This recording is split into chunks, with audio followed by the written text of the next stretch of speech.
Hi everyone, welcome to today's episode of Let's Talk.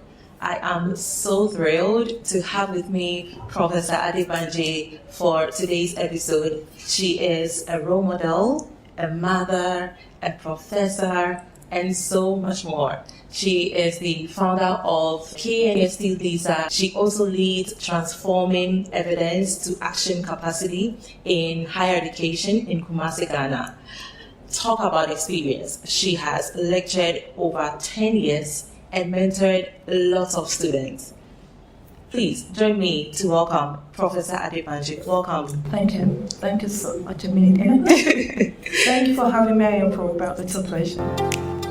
And I want to encourage you to dream big, dream very big, and send God the bill. He can afford it. I promise you, he can afford it. Yeah. You seem to be juggling a lot of things. You are a mother, you are a professor, you are a mentor. How do you do this? How do I do it? Let's start by saying that life is all about management. And the first person you manage is yourself. So if you can't manage yourself, you can't manage others. You can't manage resources. Wow. Yes. So you have to have a structure that works for you. That's very important. How I manage my home, for instance, might not work for the next person. So you need to have structures in place. For instance, allocation, you allocate your time for family, time for work. Sometimes they cross over, they overlap, you know that, right? Yes. Sometimes they overlap, sometimes you have to take work home. Sometimes you have to bring family to work. Occasionally, like I have my son, who is still in high school now, the youngest, and sometimes he has to I'm taking him to the clinic, for instance. The clinic is on campus, so he comes to work with me. So more or less, home has time to work. That he goes to the clinic, stays with me in the office, then I work and I close. So, but more often than not, what would overwhelm you as a person is if you don't have the ability to say no. Because we want to be so nice, we want to be so accepted, we want to be there for everyone. I always say, only God is El Shaddai. Yes. If you try to be El Shaddai, and you will only succeed in being Al Shaddai. So, it's the truth. So, I think that's one of the things that's worked well for me. Yes. So, I believe that you're able to do much more than we think if we manage our time very well. Because here in this part of the world, we're more concerned about how active you are, not how productive you are. So, if we're talking about productivity, it doesn't have to be so much of activity. Yes. So we can surely do a lot more if you disentangle yourself from so much more. I also want to say that I've been able to manage so much by the grace of God. Because it says, I can do all things through Christ that strengthens me. Sure enough, but Christ doesn't say you must do all things. No, you should do everything that is thrown at you, that is essential, that is compulsory, that is mandatory for you, not what Amelia should do. Yeah. And if I have to displease Amelia to do what is mandatory for me or essential or my priority, not because I don't like you, but because it's just not a priority for me. Yeah. So I think one of the challenges is I had to learn to say no. I had to learn to be less influenced by how people felt about me or what people thought about me. So these things have really helped me. I'll give you an example. When I first came to KNUST, I was initiated in the math department for about 10 or 11 years. Wow. So it was all bone structure there. So when I came initially, I saw that the course load was prohibited as far as I was concerned. I could expect the idea to be teaching him in 4 hours. So when I came, I was thrown into that. And I had 3 young children. I just come to Ghana. We're trying to settle in. I have 3 young children. The oldest was about 16. The youngest was just turning 3. And I was single parenting at that stage too. So And I'm supposed to be teaching this kind of hours. And we lost a couple of colleagues who died from stress-related issues. And I think that brought it home to everybody. So you should be able to decide what is essential, what is a priority, and when you're juggling the balls, there's some balls you should not drop. There's some you can't drop. I might have a friend who I think is a friend, and I am not able to be there for you the way you want me to be there. I don't really have friends anyway. That's another thing that's worked very well for me. I have people I have people I have the inner circle. You have an inner circle. You must have your inner circle. And these are my core inner circle are people that we go way back. And I'm talking some 30 years, some, you know what I mean? You know that you'd rather die, they got your back. So if I have a new association with you, and we flow, but I am not obliged to be who you expect me to be. No. So let's define the relationship. That's another thing I've always done. When I'm getting involved in things, for instance, on STEM, I'm committed to it because I support the vision, I flow with that. So, but there's some times that I have to say that, yes, we have this program, but I'm sorry I won't be there. Not because I have anything against the program, I support the program, I can do the background work to make sure it flows well. I cannot be there for so and so reason. So while you also juggle so much, never for one moment think you're indispensable.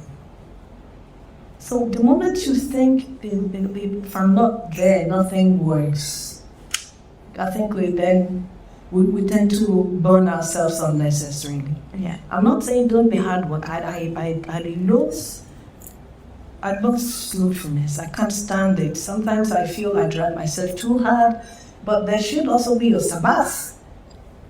There should be time to say, okay, time up. I need to rest. I need to rest.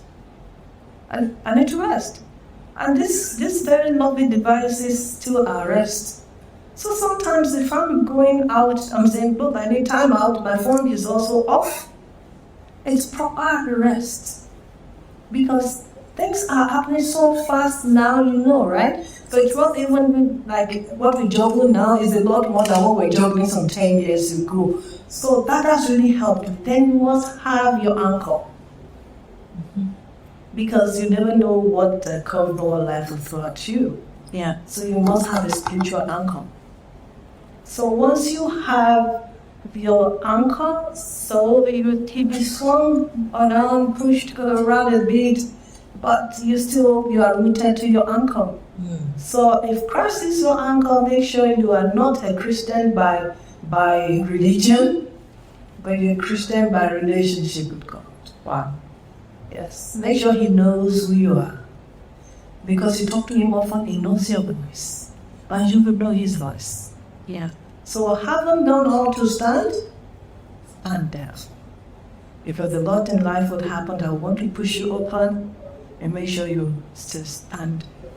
So that's how I manage it. I have my anchor, I have what works for me, which might not work for somebody else, but it works for me. So you have to find out what works for you. Thanks for the wonderful response, and I feel like you exhausted every point. You talked about being the only female lecturer in mathematics department in the Kwame Nkrumah University of Science and Technology. This is one of Ghana's biggest university and probably one of the universities in West Africa. I know we are in a continent where we have the female stereotype that a woman's place is in the kitchen. How did you manage to break out of that limitation to impacting your world? That's a mouthful. Yes, when I came, I wasn't female. Then I was invited then by late Professor Atinuke, the NHOD, because they wanted to start the BSc Statistics program. And then I came, that was in December 2009. Yes, maybe because I was already a lecturer in Nigeria anyway, but there were at least 3 or other female lecturers in statistics over there then. And it was a bit tough. when I was coming to a different country, different setting, and then I was coming with this, I was this kind of person that I like to say it as it is, no innuendos, so you say one words. So the chances of being misunderstood are reduced. Mm-hmm. If I speak truthfully, if I speak openly. And then I was not sensitive to the new setting I was in. Typically here, we don't speak directly. Yes. We don't. Yes. So I must have come across as brash. Yes, and then, you already have this mindset of Nigerians are aggressive. When you're assertive as a woman, you're aggressive. I'm not even very assertive. But you're already branded as assertive. You're already a woman in math sciences. But in everything, we should always remember that it doesn't matter how much you try. Not everybody will like you. Do you like everybody? Honestly, There's people that rub you on the wrong side all the time. yeah. Not because you've had real issues with them. The chemistry, you just don't sync. Is that correct? It happens. It happens. So why should it not happen to me? But at the same time, there will also be people who will be there to support you. So look out for those who are going there to see you thrive. There might be far and few in between, but they will be there. And my mentor has played a huge role in my life. One of my mentors, my main mentor, Professor Sagai Noko, he supervised my PhD thesis. He's Ghanaian, by the way. Supervised me in Nigeria. He was partly instrumental in my coming to KNUST-LISA. He said, go, believe in yourself. I was so reluctant, I was so hesitant. I said, Tino, believe in yourself. He's now in Ghana too. So when I wasn't finding it very easy to find my bearing, find my footing, you need to have your own, you need to have a compass. Yes. You need to have a compass. And you need to be able to navigate and study your environment. But you know how we are as humans. If I saw you this morning, I say, oh, Manina, you look so lovely. I love your dress. Your smile is wholesome. And you have 10 people saying this to you. And just one person say, Anita, your dress is kind of not sitting so well on you. Which would you remember? The negative voice. Yeah. So we tend to pay more attention to the negative voice.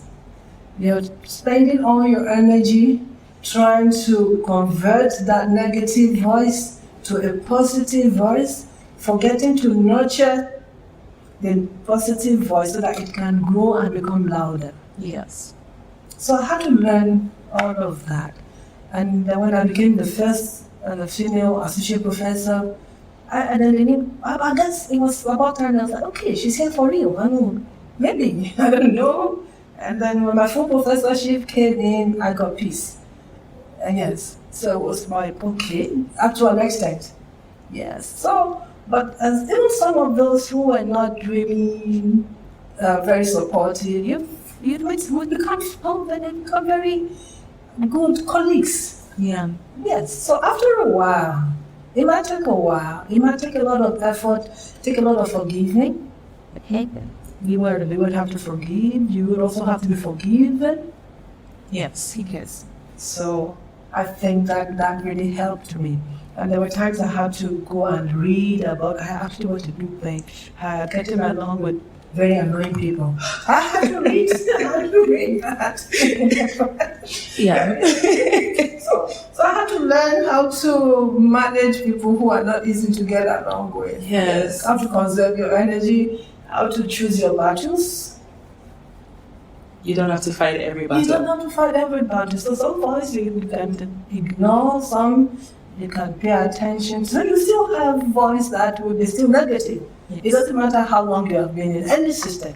But when I look at it in all, I just ask myself, Have I experienced anything in my coming to KNUST that I would not have experienced or possibly could not have happened to me if I were in my university in Nigeria? And it's not really so different. Probably here is because you are an outsider, you're a foreigner. That's the only difference.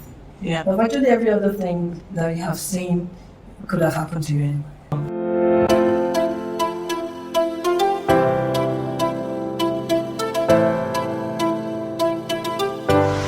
Until our next episode, let's enjoy science together. Thank you. Thank you so much.